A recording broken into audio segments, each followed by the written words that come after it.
After 1 day of listening to King Gizzard and the Lizard Wizard. After 2 days of listening to King Gizzard and the Lizard Wizard. Woo! After 3 days of listening to King Gizzard and the Lizard Wizard.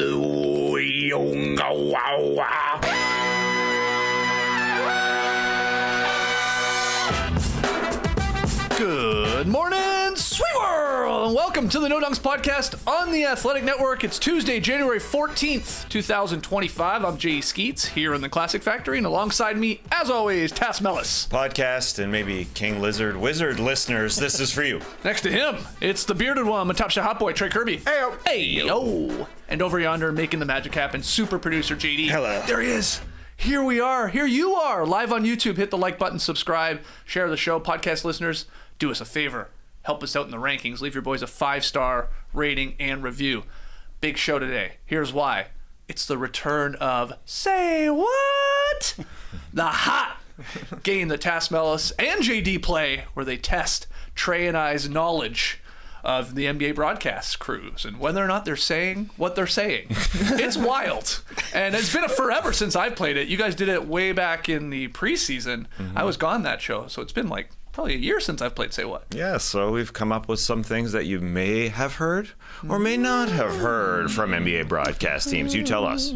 Can't wait for that. But let's get into some of the games from last night. Not a crazy schedule, 6 in total, but some good ones. And we'll start with the one between two of the top teams in the Western Conference, and it was Jalen Green tying his career high with 42 points as the Rockets rallied for the 120-118 victory over the Grizzlies. Could have used one more point, Houston. What are you doing, Desmond Bane?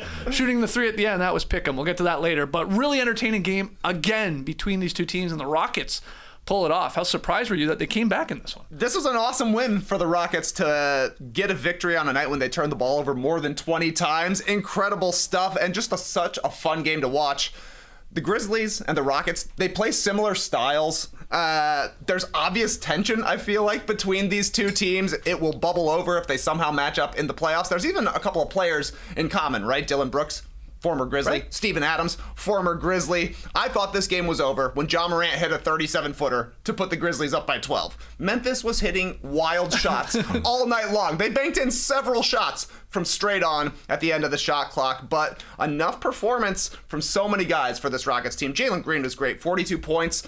Apparently that's the cap that he can get to. It's the third time in his career he's got to 42 points. Post-game, he's like, I got to get past it at some point. Yeah. He might have been able to do it because he had 2 massive missed dunks in this one that were cool, but quick trigger threes, relentless driving to the hoop, and it worked out for the Rockets when Zach Edey went down with foul trouble. The Grizzlies were able to survive Jaren Jackson Jr. picking up 3 in about 10 seconds at the start of the third quarter. But after Edey checked out, or fouled out, I guess, with 3:30 left, it was the 2-man game of Şengün and then either Jalen Green or Fred VanVleet. It was a Şengün hook. Şengün then drew a foul inside. Then Amen Thompson, who was great all night, got that dunk on the broken play when it looked like the Grizzlies were maybe going to force a turnover. Then you got that Jalen Green hanging layup, tough finish from that guy. And then Amen Thompson drew another foul inside on a similar sort of high-low sort of action. They just saw no 7'4" guy in there. We're going to the hoop every single time. Fred VanVleet hit a big shot. Amen Thompson was finishing plays all night long. This was just a fun game to watch. And yeah, big shout out to Desmond Bane coming through in the pick. Huge third quarter run for him. Ja, I think, had an ugly last few minutes of this one, but I think that was because Amen Thompson was all over him.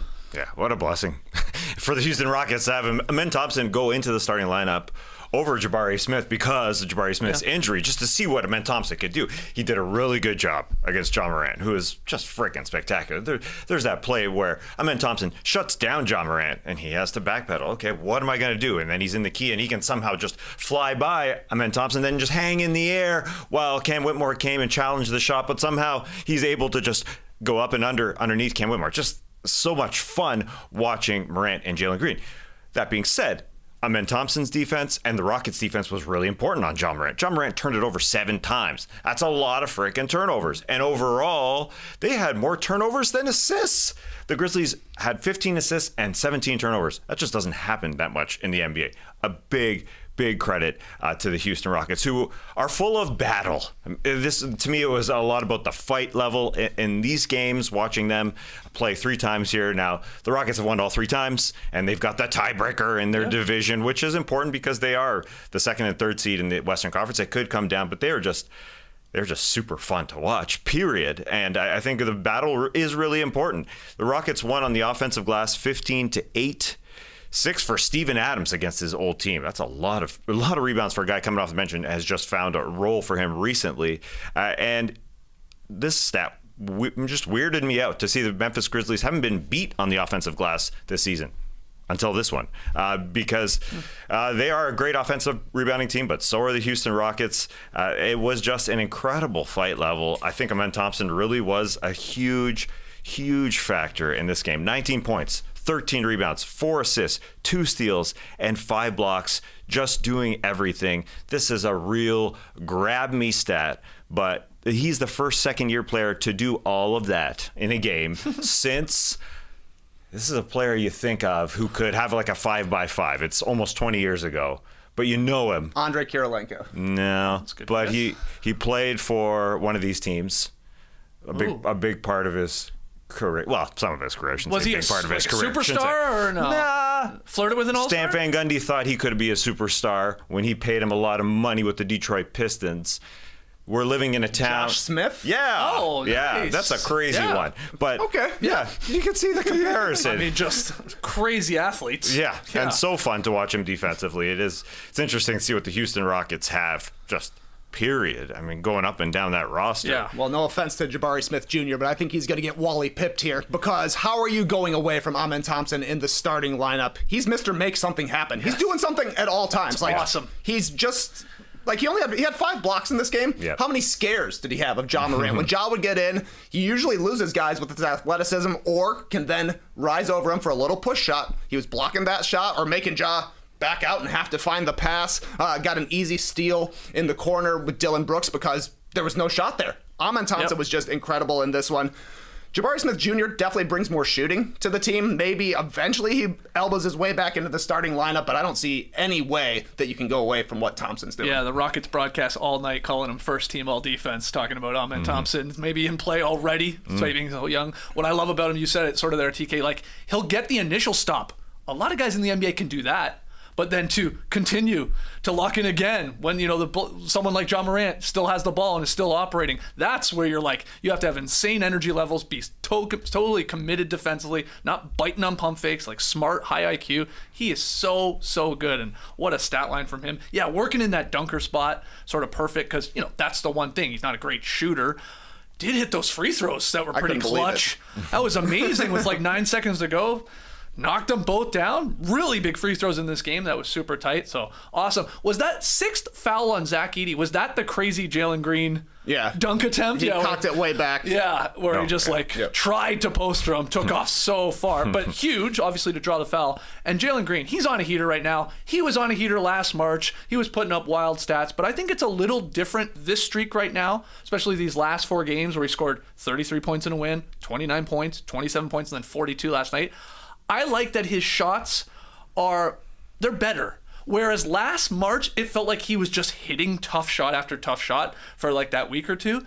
This is like these like he's grown here, and I just think they're better shots that he's hitting at a great clip, because that was a fantastic game from him. Yeah. That was it. Now it's like threes or the rim, and there's a little less of the mid-range shots that can hurt him. And only 3 turnovers in this game. And even when the Grizzlies, who are incredible athletic defensively, were able to get the ball or go try and get the ball out of his hands, I should say, and Jalen Green was able to just go past them and get all the way to the rim. I mean, that back and forth where Morant ended up hitting what was almost a midcourt, and then Jalen Green was able to get to the rim on the other side, and then Morant got in Jalen Green's face just because they happened to be there, and then they talked a little bit of trash to each other, but it wasn't any sort of gruesome trash talk, but it was just fun to see those two do it. Yeah, Jalen Green, I feel like he is playing better than last March because he's picking his spots a little bit more, and you know, he hasn't been incredibly effective every single game, every single month, so that the efficiency ain't there, but I think it is just a little bit more grown man stuff here. So Rockets now 26-12 on the season. That is good for second place in the Western Conference. They're quite clear of OKC. They're going to be the number 1 seed, and these will probably be maybe your second or third seeds. We'll see here. Lots of season left, but yeah, I would love a series between these two teams. I don't know how we get to it. You know, you got to talk yourself into maybe a second round matchup, and then you need both these teams to maybe knock off their first round opponents, which could be good teams. So I don't know. I don't think the odds are high that they meet sort of in the playoffs, because I think they're going to be around each other unless they slip to 4 or 5 and we get in the first round. But man, I'll sign me up, because it's entertaining, because they do. The Rockets have a little bit of the grit and grind to them. They're the same team. Very, very similar. So yeah, they lack in fourth quarter execution sometimes, and that's why a lot of the defense and the offensive glass really helped out. It's fun to see what the Rockets are turning into, because Cam Whitmore, who we talked about in the Snow Show a couple days ago, 22 minutes and really effective defensively, just helping out so much. And he's had a steady few weeks coming off the bench, offensively even in this one, threes, including a step back. And we talked about him. You brought him up, Skeets, as a guy who may be traded in the next month or so. I mean, he's got to be happy with how his minutes are being distributed now. He's getting his biggest role in the National Basketball Association right now. And so they've got a lot of options. Yeah. When you see Amen Thompson take Jabari Smith's minutes, they got so many young players. 16 points in 21 minutes for Cam Whitmore, and hit 4-3. So good game. Any other thoughts on this one? Or we want to keep moving to another entertaining game? There was 5 jump balls in this game. That was crazy. How were they thrown? Well, I think there was only 2 players jumping on 2 of the jump balls. The first 3, the Rockets didn't even jump. They're just like, whatever. Yeah. Edie's got it. Why waste your energy at that point jumping up? Yeah. Last thought, Jalen Wells, who tried to guard Jalen Green as well as possibly he could. He did a decent job of getting his head into Jalen Green's chest. Trey's nickname of the Cuddler is pretty damn good. Jalen Wells is awesome. It's going to be so interesting to see if he gets Rookie of the Year, because a lot of it is his defense. And I don't know if the voters really see it. Defensive guy and say, hey, Rookie of the Year. No, he's leading in scoring too. So that helps. Yeah, right now. Even though it's like, 12 or something? Yeah, who's going to catch him? Yeah, it's very, very low scoring for the rookie class this year. Well, let's go to Madison Square Garden. This was just as entertaining, honestly. Maybe we should have jumped on playback last night. That's what I was thinking. I was like, damn, these early games were really good. Cade Cunningham scored 36 points in 32 minutes. He shot 14 of 27 from the field. He hit 4 threes. He hit all his free throws. And the surging Pistons beat the Knicks again. And the fun part of this one was Malik Beasley. Oh my God. Putting on a damn show after he hit 2 3-pointers in the final 40 seconds. He shimmied. Okay, this was after the second one that sort of iced the game. He shimmied. He dapped up Beef Stew. Yeah. He waved. He skipped back to the bench, and while doing so, blew a million kisses. Like, I think every Knicks fan in attendance got a personal kiss blown to them by Malik Beasley. He was feeling himself, was the point here. Yeah. Timely threes, and the Pistons, man, they win again, and another entertaining game from them. How can you not feel yourself when you're banging home threes like that? 22 points in 17 minutes. Yeah. That's not easy to do. I mean, 6 of 8 from three-point land. The Knicks helping off him, obviously, way too much. You know, they help off the strong side a little too much, and that hurts them, no doubt about it.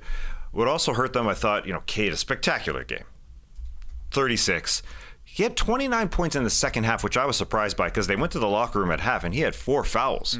And somehow the Knicks were unable to take advantage of that. It feels like you should be able to go right at Cade, and maybe they just don't see Cade as a super duper star, and this ain't a playoff game, so they didn't do that. I mean, but Jalen Brunson should be working him to get him into foul trouble. Well, Cat was the guy who had a lot of the foul trouble, but a spectacular game for the Pistons. I mean, you mentioned Beef Stew. I thought he was really good to have a big block, 2 blocks off the bench, and to be waving like Dikembe Mutombo going back in Madison Square Garden to be doing that. His first time off the bench this season. They just have all these guys coming off the bench. I think J.B. Bickerstaff deserves a lot of Coach of the Year votes because of a guy like Ron Holland coming off the bench. I mean, see him in the dunk contest? Maybe, but yeah, overall, a great performance to see. Cade 36, and the next highest starter only had 11 points because of the guys coming off the bench.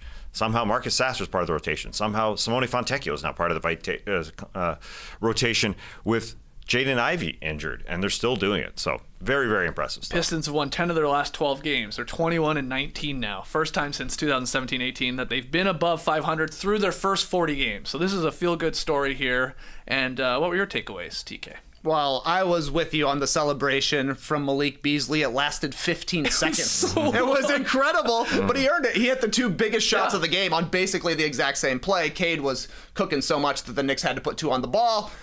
They do put 2 on the ball. He finds Tim Hardaway Jr. in the short roll, who found Beasley wide open from the corner. Apparently, Beasley hit 4 threes in the first quarter. He said a fan sitting courtside was like, "You haven't done anything since the first quarter." He said, "Watch this." Hit 2 back-to-back. That earns you a 15-second celebration as far as I'm concerned. But yeah, Cade was awesome. Like you said, Tass, 4 fouls in the first half, but it didn't discourage him. 29 in the second half. A lot of that, I thought, was because Duren was setting great screens. Stewart was setting good screens.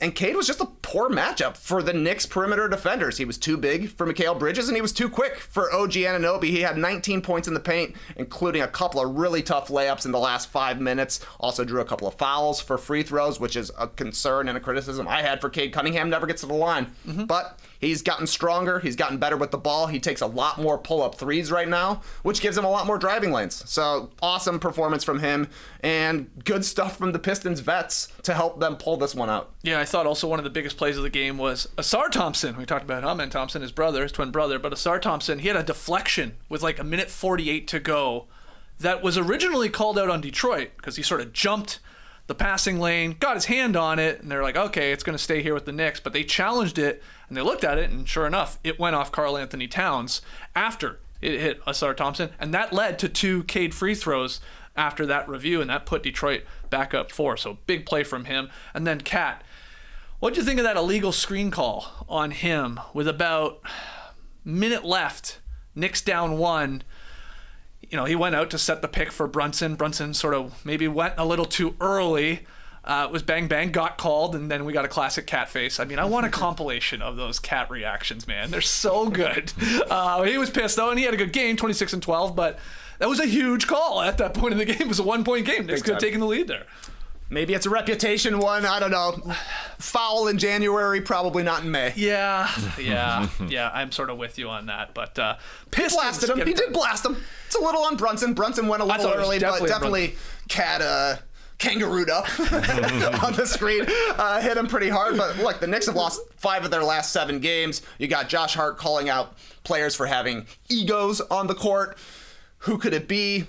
Process of elimination. Karl Anthony Towns, he's balling. You're best friends with Jalen Brunson and Mikal Bridges. I know who it is, OG Anunoby, who wouldn't switch on to Cade on that last play, which may have been a better defensive strategy than having to trap back-to-back times, getting the same result back-to-back times. Feels like OG's a little miffed about the way things are going. That was the way it was in Toronto. He wanted more touches. He's 4th in the pecking order here.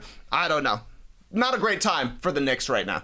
It's not great that the Knicks, if you consider them a championship contender, if you believe that's legit, that their defense here has slipped like below average in the league. Like, they're down to 17th defensive rating. Yeah. That's, usually when you're talking about an actual contender, I know their offense is great, but you're talking about a team at least in the top 10 or around there. It's slipped quite a bit here. Yeah, and that's part of the reason why Cat gets into foul trouble. I mean, Cat always gets into foul trouble, but there hasn't even been any sort of report on when Mitchell Robinson is coming back. Has there been anything? I mean, it seems like we're mid-January. I thought it was coming, to begin this year. But it would be good to see both of them work together. See here, January 1st, the update on Mitchell Robinson, who's out with that ankle. He has yet to begin running full speed, but is expected to be cleared for full practice at some point in January. Oh. That was, again, at the start of the new year. And, yeah, they could use him for sure to help the defense there. Anything else on that? We're talking about, the Knicks' depth campaign looks great. He looks like a very, very helpful guard all of a sudden. I didn't know that was happening. But he has splashed 4 threes against Milwaukee in the game before, and he looked good in this one, splashing a couple himself. He doesn't have to play a ton, but he looks like their backup point guard, which was a question to some degree. I know Deuce McBride is also there, but campaign looks like he's taking care of business. The other close game last night, the Raptors snapped their 5-game skid with a win over the Warriors. You didn't want to watch this Raptors team. You didn't want to watch it. Steph Curry in the building, 90% of fans in attendance. Steph Curry fans, fair enough. He's a legend. But entertaining. It looked like the Raptors were going to get beat. I mean, I think Lindy Waters III hit a 3 to put them up 9. Yeah, there's about 9 minutes to go in the game. But then the Raptors outscored Golden State 27-15 down the stretch. And the hero in this one? Chris Boucher. 17 of his 18 points in the final quarter. Like, they don't win this game without Boucher. No. Hitting threes, dunking, cleaning up the offensive glass. Like, he sort of had a duel with Steph Curry, and Boucher won it incredibly. And he's on a little heater right now. Maybe helping his trade value? His last 3 games, 23-12. He hit 5 threes against Cleveland. Then he had 14 points, 4 of 5 from deep against the Pistons, and then 18-7 in this one with the 3 threes all coming late. You don't see that type of thing from Chris Boucher very often. 7 of 8 from the floor, 3 of 4 from 3, and a huge 3 with a couple minutes left, and coming back on defense does a backwards somersault. I mean, that's impressive stuff to be able to do that. Also impressive, it's sort of the end of the shot clock, and RJ Barrett has the ball, but Chris Boucher moves in a spectacular cut to get open underneath the rim for a key bucket on a pass from Barrett. That's just really important stuff. But he was able to, throughout this game, I mean, he put a 3 on the floor while somebody came by him, and then he stepped up and hit it. I mean, he looked like he had a really expanded game. And as you brought up in the snow show, that this guy could get dealt. It sure feels that way. I mean, Eric Green just 3 first-round picks now. Yeah, right. Top 29 protected, I guess. But yeah, I wonder if they get a second-round pick for him. I guess that's what it would be. He's an expiring deal. Eric Green just writing on The Athletic that this is probably his last season, no matter what. Yes. And he's playing for a spot. Yeah. He's timing it well here if he is going to be moved, in all honesty, like to help, I guess, the Raptors organization to maybe warrant a little bit more in return. But he also had I guess it was a long rebound that he hit ahead to Abaji, who was leaking out after a Warriors miss. And that was an easy basket. That was a big one in this game as well. Bad shot by Curry. Well, I mean, is it who knows? Well, who else is supposed to shoot on that team? Exactly. They didn't score the last 2.5 minutes of this game, and every other basket in the fourth quarter, it felt like a miracle that it was going in. End of shot clock heaves. At one point, Kevon Looney had a spinning fadeaway that went in, and that's how the Warriors were scoring. So yeah, a quick shot by Curry. I think there's like 50 seconds left. Not everybody is back, but he had a sliver of daylight, so get the shot up. It was a miss and an easy run out on the other side. But I was just watching this, I'm like, the Warriors need Chris Boucher. Like, the Warriors need literally anybody who can do anything on both sides of the ball. They got so many one-way players right now. Wiggins was pretty good, but the level of... Like we were talking about, Steph Curry said it used to be a novel with 82 chapters. Now it's 82 one-act plays. They can't all go well. Sometimes you have a bad performance in the third act. You forget your lines, and that's what it feels like for Curry. It's like, don't mess this up, man. Every miss moves our chances of losing. And that's why they keep losing. They're under 500 now. Yeah. And post-game, Curry was echoing what Draymond Green said. We don't want to deplete our future for after we're gone. We're not a desperate team. Yeah. So one of two things have happened. Either Draymond and Steph Curry have been promised ownership stakes after they retire. Okay. Yeah. Or Mike Dunleavy is saying, hey, we saw the Steph Curry article. We know we need to make changes, but if we're out there looking desperate, we're going to get ripped off. Right. Maybe that's the case, or maybe it's the other thing, because they honestly do deserve a piece of the franchise for making Joe wake up all of this money. It ain't anything he did, but Curry and Draymond definitely did. But I don't know. The way that they were talking, both of those guys, it feels like the Warriors aren't going to make a serious trade here. Yeah, And they need a serious trade. They are bad. They're bad. They're bad. And I mean, I gave you crap yesterday on the show about your Raptors optimism, and it's been a bad season, and like no matter who's there, who's not, and it's like a little bit of tongue in cheek. But then, they get the win here. I was pumped. I get to blast the Tasmelis thumbs up. But the other part of the equation is who they're playing. The Warriors are just not good. I mean, it's Curry. That's it. I mean, offensively, of course, no Draymond in this one, but yeah, deadline 3 weeks away, and Steph saying he wants his slumping Warriors here to get better, but not at the expense of making a desperate move that would deplete the future for the franchise. That's a good breakdown, Trey, of like, what does that really mean here? What's like within the context of that? Like, that's odd because you need to get a lot better here. And you're Steph Curry. They should be desperate we've talked about it, so we don't need to go over it again. But yeah, maybe they're just going to get a part of the billion when it's all said and done. That could be okay. Yeah, so then in that sense, then yeah, don't trade everything. Draymond has talked about being an owner before, has he not? So he's maybe there's a piece in there for him. But it will be interesting to see what the negotiation for Jimmy Butler will come down to with. I can't imagine that there are many teams debating and seeing what the other teams are doing for Jimmy Butler. It just doesn't seem like there are that many squads. So when we went through all the trade possibilities, it doesn't seem like much of the future would be traded for Jimmy Butler from Golden State. It's getting smaller and smaller, it appears. I mean, it was in a 3-team deal, it was Wiggins and Schroeder that could be dealt, with the Detroit Pistons. And that's it, really. Or it could be Wiggins and Podziemski. Those would be the big pieces and the future pieces. I mean, when it came down to it in this game, it was Buddy Hield just had to hit a shot. I mean, Buddy Hield is a fantastic 3-point shooter, but he has fallen off since the start of this game, and he just needed to hit 1 3 to tie this game, and he missed that 3 that they lined up for him at the end, 2 of 10 from 3 in this one. And Steve Kerr was asked about it after the game. Why are you giving to Buddy? What? And he said, I have got faith in Buddy. I'm going to give it to him. But yeah, they just need one more piece. Could be Jimmy. It could be Jimmy. I didn't think it at first, but once you start putting the pieces together, and it's not giving up that much of their future when you look at it. So you think Jimmy's likely to go to the Warriors, maybe the Suns? I mean, it does feel like the Rockets are off the board at this point.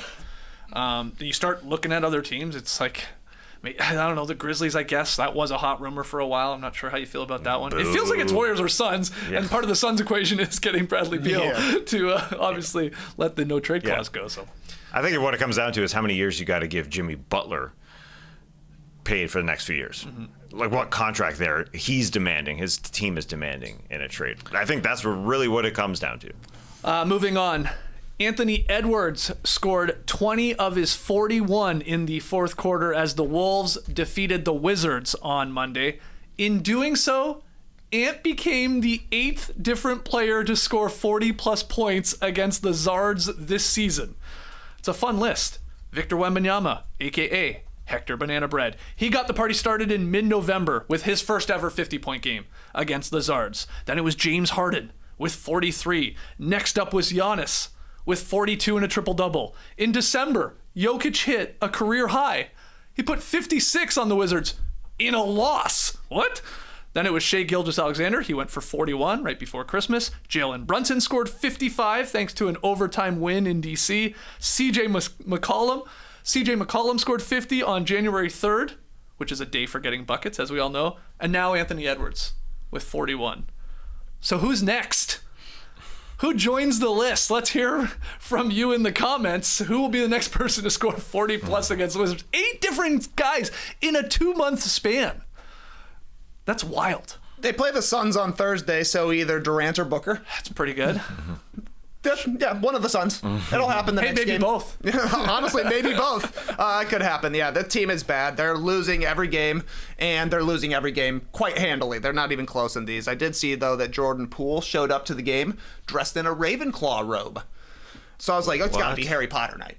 Their Harry Potter night is in April. He just wanted to wear a wizard robe.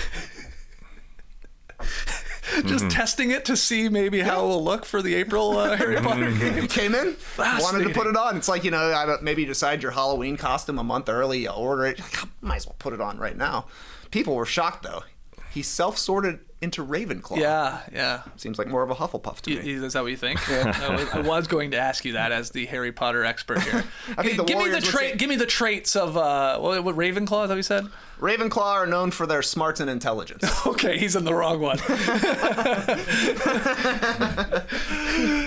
And Hufflepuff, they're just good guys. Oh boy, the Warriors think he's a Slytherin. Right. Draymond does, for sure. Yeah, Gryffindor, their bravery. It's all about bravery. Okay. If he would have taken that shot from his booty last season, I would have said he's a Gryffindor. Any thoughts on the Wizards' pathetic defense? It's like they have like a 120 defensive rating. No, I'm just thinking of Kyle Kuzma walking in as a Harry Potter character. I guess Kuzma? he is. You're Poole. Yeah, Poole, yeah. And now I'm thinking But Kuzma will show up, Yeah, don't worry. yeah, that's the guy I would think who would, just because he tries on everything All right, new. Kuzma's toned it down. All right, he used to have all the wild fits. I feel like he's Interesting. chilled a bit. Maybe he has. I saw they beat the Bulls this year, and I saw against the Bulls he tried to throw a full court inbounds pass and hit the other backboard. Yeah. That's crazy. How do you do that? And a good potential worst of the week nominee from this Wizards game as well. We had a classic doinker to somebody in the front row. Glasses were involved too. Our favorite type of doinker. Yeah. Holy crap. We had a guy dodging the ball as he was walking back to his seat for only the ball to smoke the dude in the face. Yeah. That's unfortunate. It is unfortunate. Yeah. Shades of Gerald Henderson throwing that ball across court and hitting that lady right in the glasses. That was tough. Yeah, Like we always played on the start. Yeah. I wish we had it. Be like inside the NBA, just always racks up the classic clips. Classic. So or good. the whoopsies could be back. The weekend whoopsies, Oh, the boy. Monday whoopsies. Who knows? Wow. I guess, like, yeah, who would you give the worst of the week to?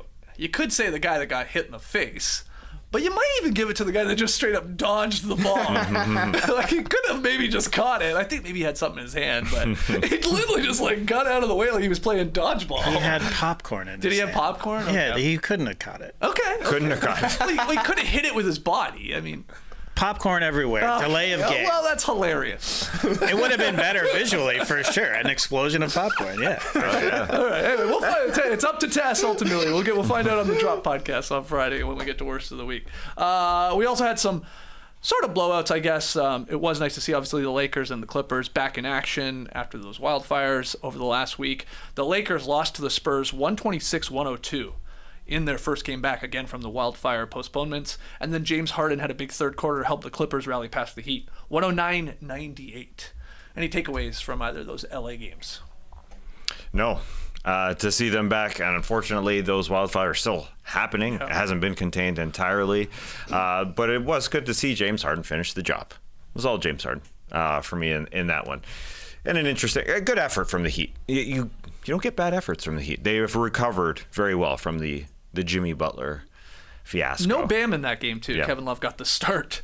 Hit a couple threes. Kevin Love did, especially early. I think he cooled off as the game went on. Zubats had a great game. Roast beef, 21-20. Yeah, and correct me if I'm wrong, that Lakers-Spurs game, that was like tied going into the fourth quarter. Like, it was a close game, and the Spurs won by 1,000,000. Like, they won You're exactly right. handedly. So, it really got out of hand in the fourth quarter for the Lakers. Yeah, exactly right. The only things I really saw from this one is Victor Wembanyama did a windmill. Mm-hmm. At first, I was thinking, wow, this might be the first human-powered windmill.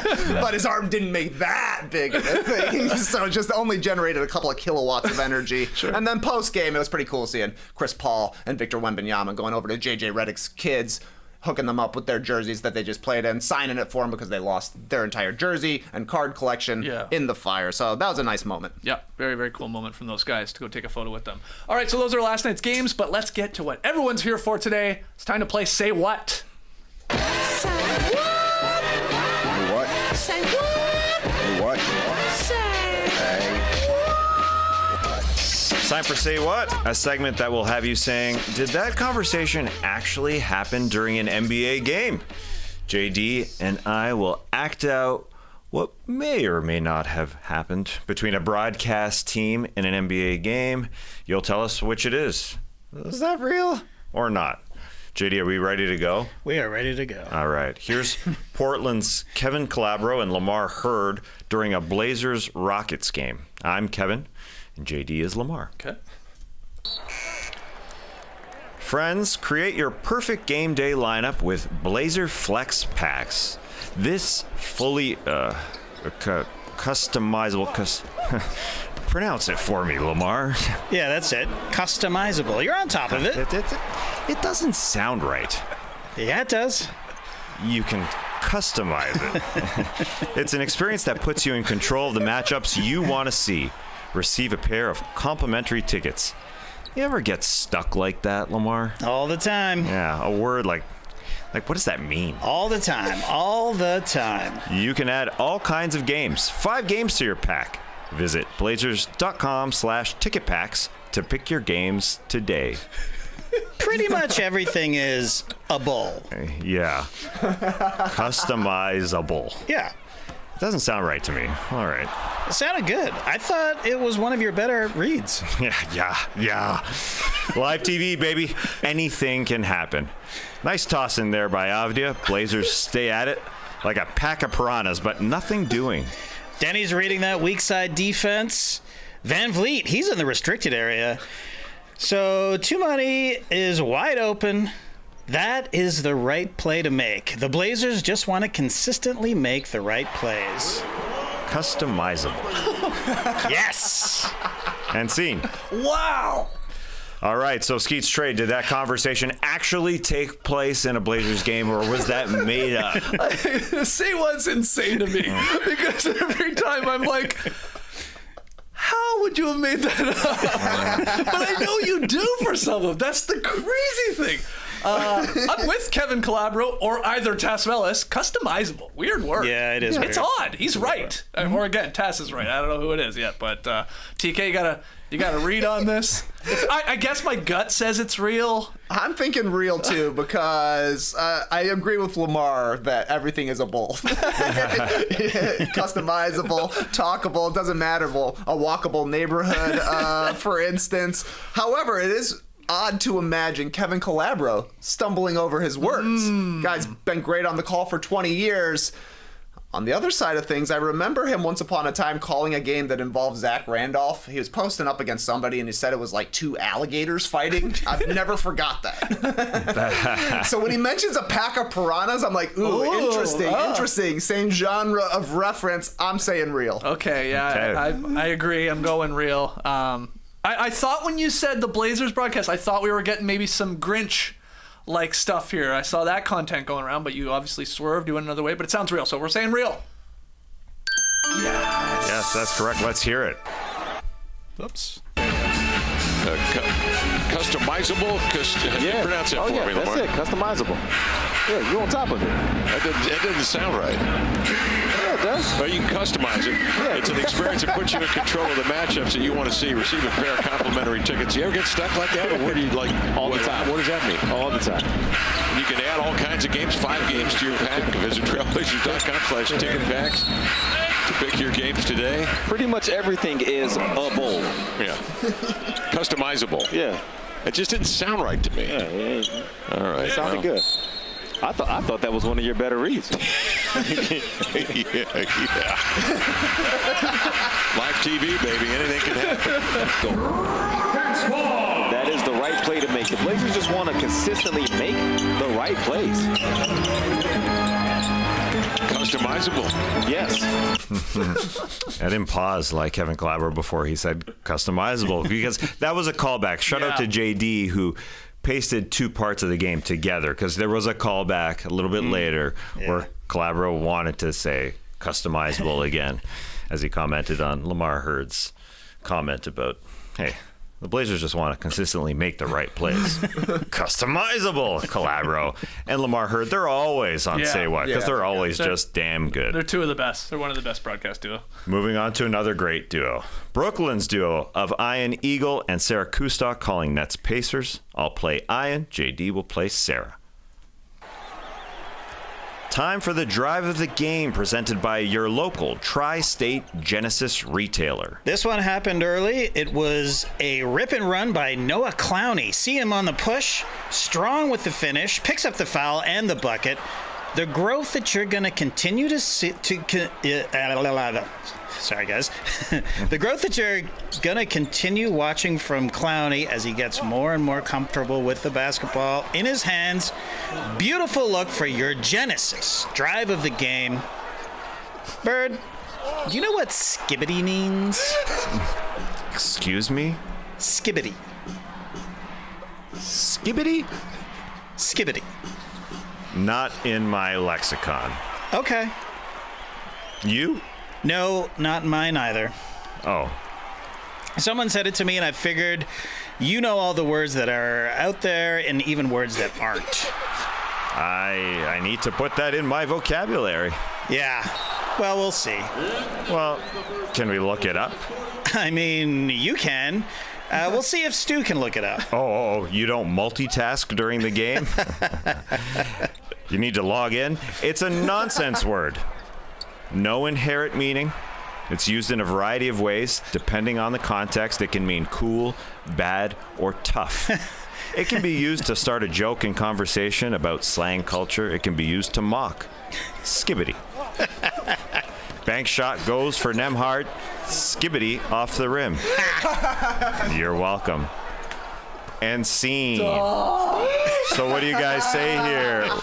Were Eagle and Kustok talking skibbity, or was that made up? My gut reaction was it's fake. How do you feel about that, Trey? I was thinking real until skibbity off the rim.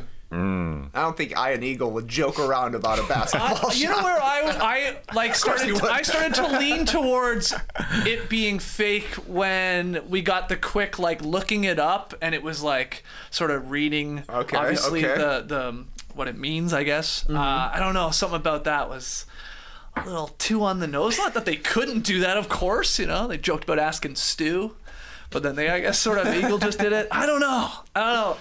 I guess I say fake. I'll you shall have my sword. I too will say skibbity fake. Okay, skibbity fake. Was it fake, JD? Oh, let's listen to it actually happen. Oh, damn. Do you know what skibbity means? Excuse me? Skibbity? Skibbity? Skibbity. Not in my lexicon. Okay. You? No, not mine either. Oh. Someone said it to me, and I figured you know all the words that there are, and even words that aren't. I need to put that in my vocabulary. Yeah. We'll see. Can we look it up? I mean, we can't. We'll see if Stu can look it up. Oh, you don't multitask during the game? You like to lock in?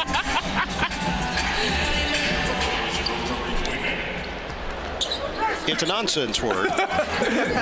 No inherent meaning. It's used in a variety of ways. Depending on the context, it can mean cool, bad, or dumb. It can be used to start a joking conversation about slang culture. It can be used to mock. Skibbity. Bank shot goes for Nemhard. Skibbity off the rim. You're welcome. Seamless use of putting skibbity into a basketball play by Ian Eagle. Surprise? No, he's one of the best. Towards the end of a blowout game.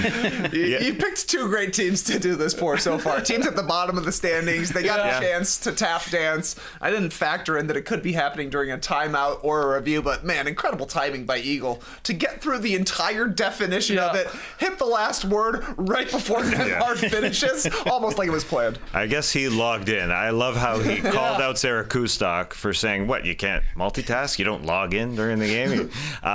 And then he logged in, I guess, to urbandictionary.com. I looked up. I went word for word because I couldn't really understand exactly one of these words. Tough, because skibbity can mean cool, bad, or tough. So I wanted to look it up, and it was on urbandictionary.com. Oh, so that's where he went and searched. Yeah, or he got Google. it from Stu, I suppose, which sounds like his director or producer. Yeah. That they said, but Stu could look it up. But I don't know. There was a little bit of dead air for a second, and it felt like Eagle was actually yes, okay, yes, absolutely. He was the one logging in. Yeah, I didn't use that pause, and that pause that he had could have thrown you off a little bit. Anyway, it doesn't really matter. Speaking of bad teams, I got one right here. Final one, the Raptors' Matt Devlin and Jack Armstrong calling a game versus the Lakers in L.A. I'm Matt. JD is Jack. And earlier, watch this. This was R.J. Barrett. Remember when he was pointing after he got the and one? See who he was pointing at? The deep dive.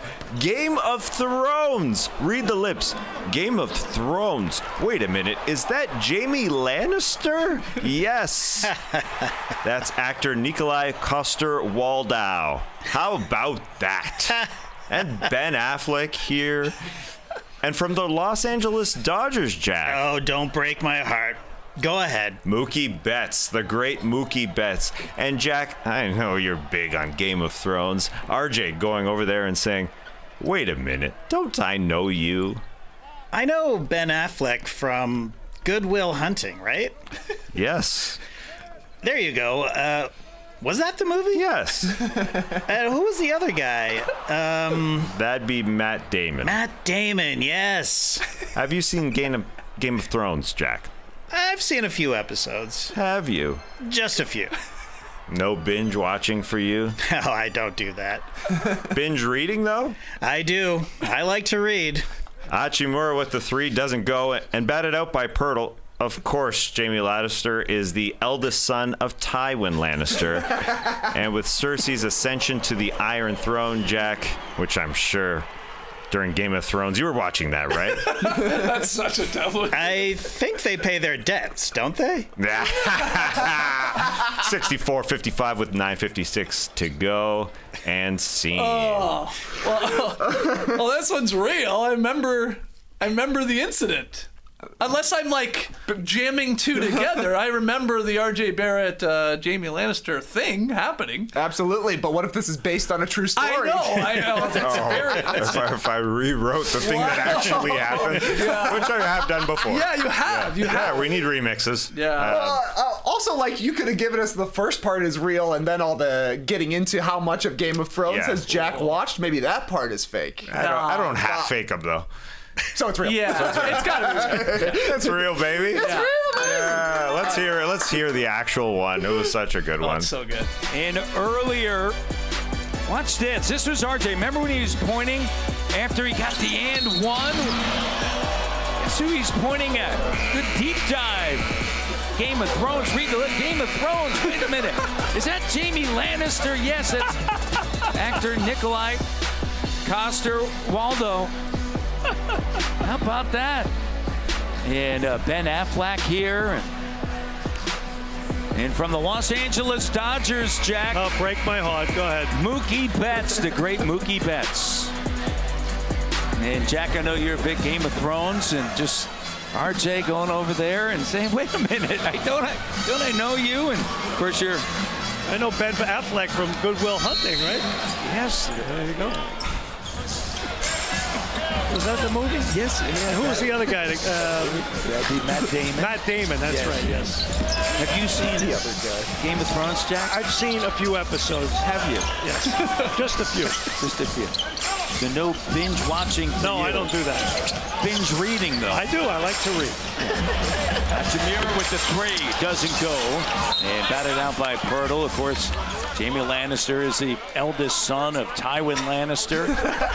And with Cersei's ascension to the Iron Throne, which I'm sure during Game of Thrones you were watching that. I think they pay their debts, don't they? Oh, man.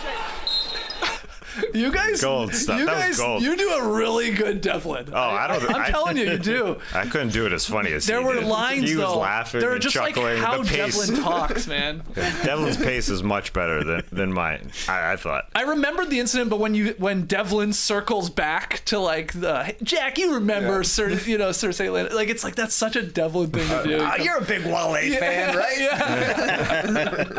Cersei's ascension to the throne. When he referenced that, and then Jack referenced the Lannisters always pay their debts, they had to be getting fed those lines. I think Jack was for sure. Yeah. They paid their. Well, I think they were fed at halftime because that was the third quarter. And the actual play happened in the first quarter. Then they circled back to that was the replay. We cut out the beginning. Shout out JD for cutting that baby together. And one thing that we have to get to, Jack Armstrong, who you just heard, we're gonna have to listen to his Christmas holidays record. What? That we haven't listened to. Oh hell yeah! Oh, this is given to you. It says Trey. Why is this personalized to Trey? Trey, yeah. Everything is a bull. Personalizable. Come on, Jack. Yeah. These are beauties. You can tell he's an American. Well, actually, he gave us 4, I do believe. So maybe each one. I just grabbed the first one I saw. Framing mine. Yeah, these are beautiful. So this is like how many tracks are on this? There's a lot of tracks. There's a side A and there's a side B for you. There looks to be. And this is Jack Armstrong singing Christmas music? Yeah, these photos here are Jack in the studio on little shots of Jack in the studio recording them. So 16 songs of just Jack being Jack, baby. Silver Bells. I love when he does Silver Bells. He always does that one on the broadcast. I wish there was a Hello Christmas song. because he's so good at saying hello. But he's got to work a hello in there. He's got to work a hello in there. Absolutely. Do you want to do a special video where we legit get together? Trey, I know, has a record player. Absolutely. And we just maybe have some hot cocoa or something and just sit there and listen to Jack Armstrong. Oh, yeah. I mean, perfect timing. The snow, yeah. Yeah. All right. Took a while to get across the border. The border was closed. Canada Post was on strike for a while. But yes, can't wait to listen to it. Okay. Great stuff. Beautiful. Great to have Say What back in our lives. Sorry I steered us wrong on the one there, TK. I don't know. Skibbity. Should have known they were probably going to go with real ones, returning with Say What. Also, I know that Sarah Kustok has, like, young nieces and nephews that she's close to. They would be saying Skibbity. They could have said it to her. But she didn't seem to know what it was, right? Well, they could have said it to her. She still wouldn't know what it means. Just like us. We're her same generation. And we don't know what it means. We know the word. I know the word. But quite often we don't know what it means. Well, because apparently it can mean everything. It means anything. It's one of those. Yeah. All right, good stuff. Let's get to our pick'em game tonight. Where are we going, Tass? I told you I was going to take you down with me last night. Desmond Bane, the real culprit, hitting a meaningless 3, which made us not cover because we had the Rockets minus 2.5. So, tough for me. I'm 1-6. You're 5-2. You're fine. But where are we going? Well, same line. Sacramento visiting the Milwaukee Bucks. The Bucks are favored by minus 2.5, which we said yesterday is just essentially a pick'em. Well, that wasn't the case. It was a 5-point game. Desmond Bane said splash. They covered. The Bucks lost to the Knicks by 34 in their last game. The Kings have won 7 in a row. So I was a little surprised that Trey and myself took the Bucks. Why? Why, Trey? Well, A, bounce back factor. They need a win. And B, I would have picked against the Bucks if they were playing against one of the best teams in the Eastern Conference. But the Kings are not that. So the Bucks can beat them. They could. They absolutely could. Last game of a trip for Sacramento, is that a factor? It's only a 3-game trip. That's not the factor, really. 7 straight wins for them. We'll see them against Milwaukee tonight. All right, me and Esh have the Kings. We got a couple points to play with. These guys need the Bucks to win by 3 or more. 2 games on TNT tonight. Cavaliers and Pacers at 7 o'clock. Pacers! National media? A nationally televised game. Yeah. Adam Lefkoe, the national media. Will they be talking about the Pacers? And then Nuggets Mavericks is the second game at 9:30, and then a bunch of other games on as well. It might be a scary game for the Pacers. Halliburton's injury aside, the Cavs just lost to the Pacers, so the Cavs will have a bounce-back game. These are the Cleveland Cavaliers. Think there'll be some revenge? Oh, gosh, yeah. Cleveland trying to get that back from Maybe a blowout in the national media will say, look at this Pacers team. Why do we get these small-market teams? Small-market teams have been killing it lately. We talked about Memphis Rockets. Memphis has been incredible. Their last 2 games have been so good. Against Minnesota on Saturday, and this one. So fun. Sacramento. 7-game win streak. Yep. Pacers, like you said, they're rolling right now. We'll see. Hopefully we have some good games tonight. We'll be back tomorrow to talk about them here at 10 a.m. Eastern. Join us live. Hit the like button, subscribe. Podcast listeners, leave your boys a 5-star rating and review. Great to have Say What back in our lives. If you love that, especially hit that like button here on YouTube. Until tomorrow, Clipper Bros. You heard it here first. Have a great time. Turn up. Love you guys. Awesome. Thanks for joining us, and remember, the Lannisters always pay their debts. Cersei, hold on. I need to know. Quick. Ascension to the Iron Throne. I don't really remember Cersei on the throne, period. Was she? Yeah. At the end. I mean, it was always a bit by proxy. Last season. Yeah. Okay. Yeah. Cool. Embrace the day, people.